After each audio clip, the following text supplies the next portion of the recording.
Přímo k zemi se řítí černá díra. Mohli bychom jen sedět a čekat na konec. A nebo se můžeme začít bránit. V tomhle videu na ní hodíme úplně všechno, co lidstvo má. Začneme celým naším jaderným arzenálem. Přejdeme k technologiím, které zatím existují jen ve sci-fi. A když selže i to, vytvoříme naší vlastní černou díru. A možná i bílou díru. Dá se ale vůbec černá díra zničit? Pojďme to zjistit. Já jsem Becky Boy a pokud vás baví ty nejlepší videa o vesmíru na československém YouTube, tak nezapomeňte dát odběr. Jako první sáhneme po tom nejničivějším, co lidstvo kdy vytvořilo, po jaderných zbraních. Poprvé v historii se Čína, Rusko, USA a všechny ostatní jaderné mocnosti spojí a shromáždí všechny jaderné zbraně na jedno místo.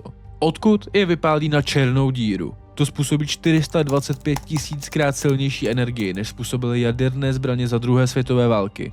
A my víme, že tyto zbraně jsou schopné zničit vše, a tak by nám teď mohly pomoct, ne? No, ale taky víme, že černé díry fungují jako obrovský vysavač a chtějí do sebe dostat jakoukoliv hmotu, ale pojďme to stejně zkusit. Když jaderné zbraně vstoupí do černé díry, všichni očekávají velkou explozi, ale nic takového se nestane.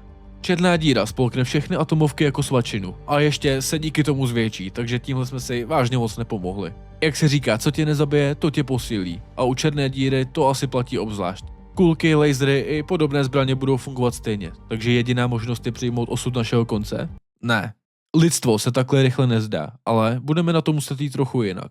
Třeba umělou černou dírou nebo dokonce bílou dírou? Ale jak vlastně černá díra funguje? Černé díry jsou nepředstavitelně husté body ve vesmíru. Tak husté a tak gravitačně silné, že z nich neunikne ani světlo. A věřte nebo ne, jen v naší mléčné dráze jich číhá zhruba 100 milionů. Vznikají primárně dvěma způsoby. Tím prvním je exploze obrovské hvězdy, která za sebou zanechá extrémně husté jádro. Těm říkáme hvězdné černé díry. A jsou jen o něco těžší než naše slunce. Druhý způsob je ale šílenější.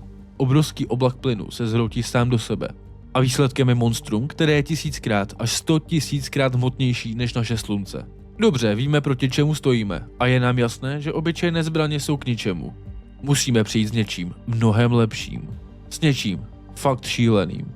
Co kdybychom vytvořili vlastní černou díru z antihmoty? Antihmota je v podstatě zrcadlový obraz normální hmoty. A když se hmota a antihmota setkají, navzájem se zničí. Háček je ale v tom, jak antihmotu vyrobit. Musíte vzít protony, urychlit je téměř na rychlost světla a napálit je do iridiového nebo wolframového terče. Tím vytvoříte antiprotony. Přesně to děláme ve švýcarském CERNu, jenže pro náš plán bychom museli celou tuhle gigantickou laboratoř přestěhovat do vesmíru. Není to jednoduché, ale budiš, zvládli jsme to. Posíláme naši antičernou díru přímo proti té pravé. Očekáváme gigantickou explozi, která hrozbu zničí. Ale hádejte co? Nefungovalo to. Černé díře je totiž úplně jedno, jestli do ní hodíte hmotu nebo antihmotu. Pro ní je to jen další porce. Náš plán ji tedy nezničil, jen jsme ji nakrmili a udělali ji ještě masivnější. Čas nám dochází a ona je zase o krok blíže. Zjistili jsme, že čím víc do ní střílíme, tím víc roste. Co jí tedy naopak nechat vyhladovět? Co kdybychom našli způsob, jak jí zabránit v pohlcování čehokoliv dalšího?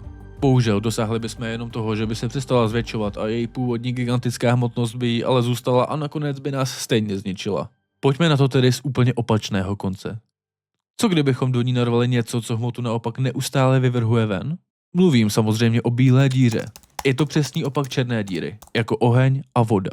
Zatímco z černé díry nic neunikne, do bílé díry se naopak nemůže vůbec nic dostat.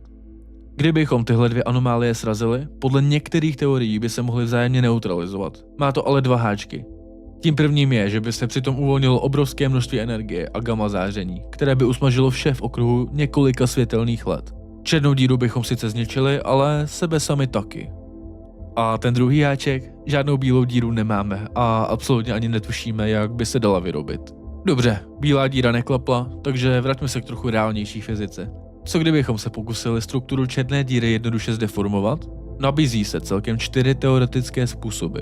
Tím prvním je útok přímo na samotné srdce černé díry, na její singularitu. To je bod, který má nulový objem, ale nekonečnou hustotu. Teoreticky, kdybychom ji dokázali nějak odstranit nebo roztáhnout, celá černá díra by se rozpadla a přestala existovat. Zní to slibně, jenže je tu jeden zásadní problém. Abyste mohli něco roztáhnout, musí to mít alespoň nějakou velikost a singularita, jak jsme si právě řekli, absolutně žádnou nemá. První způsob je tedy ze hry. Ale co druhý způsob? Co takhle zničit samotný horizont událostí? To je ta pomyslná hranice, spoza které už není návratu a odkud neodnikne už ani světlo. Kdybychom do něj dokázali nějak prorazit trhlinu, hmota uvnitř by teoreticky mohla začít utíkat ven. A bez hmoty by žádná černá díra neexistovala. Ale zase, nemáme absolutně ponětí, jak udělat díru do horizontu událostí, takže musíme jít spíše na třetí způsob. A mnohem šílenější způsob. Většina černých děr rotuje. Co kdybychom do ní napumpovali tolik elektrického náboje, nebo ji roztočili tak rychle, že by se její rovnováha kompletně zhroutila? Bingo! Tím bychom ji skutečně zničili jednou provždy, ale dost možná bychom tím zničili i celý náš vesmír. Takže čtvrtá možnost. Co její rotaci naopak zastavit? Můžeme z ní vysát rotační energii, tím, že do ní začneme pod správným úhlem házet spoustu dalších věcí. Kdybychom jich tam naházeli dost, reálně máme šanci tu rotaci úplně zastavit. Jenže výsledek? Černou díru by to sice zastavilo, ale rozhodně by nezmizela. Prostě by tam jen stála a pořád nás ohrožovala. Vyčerpali jsme tedy úplně všechny nápady, takže mě napadá už jen jedna úplně poslední možnost.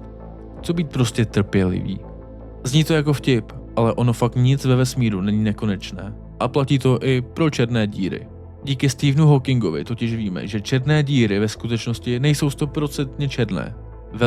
Velmi slabě září. Vlivem takzvaného Hawkingova záření z nich neustále unikají drobné částice.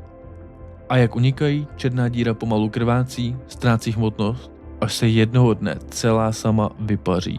V běžném životě si ignorovat problémy moc nevyplácí, ale tady by to byla ta nejistější cesta k výhře. Stačilo by si prostě sednout a počkat. Akorát zase je tu jeden malý háček. U běžné černé díry tohle vypaření netrvá pár let. Dokonce ani pár trilionů let. Bavíme se o čísle, které má jedničku a za ní možná i 100 nul. Takže by se vypařila v době, kdy ve vesmíru už nebudou existovat ani hvězdy, natož lidi. Takže řešení tu sice je, ale asi ani ty nejtrpělivější z nás by se toho nedočkali. No nic, můžeme tedy vůbec nějakým způsobem zničit černou díru? Odpověď zní na rovinu ne. Fyzika nám nedovoluje jen tak vymazat tak ohromné množství hmoty a energie z existence. Ale mám pro vás dobrou zprávu. Zničit černou díru je sice nemožné, ale je to zhruba stejně nemožné, jako je to, že by se k nám vůbec nějaká přiblížila. Vesmír je obrovský a neuvěřitelně prázdný. Navíc kdybychom naše slunce teď nahradili černou dírou o stejné hmotnosti, země by do ní nespadla. Prostě bychom dál obíhali po naší dráze, jen by nám byla trochu zima. A jestli chcete trochu uklidnit nakonec, tak nejbližší známá černá díra je od nás tisíce světelných let daleko. Takže zkáza se zatím odkládá.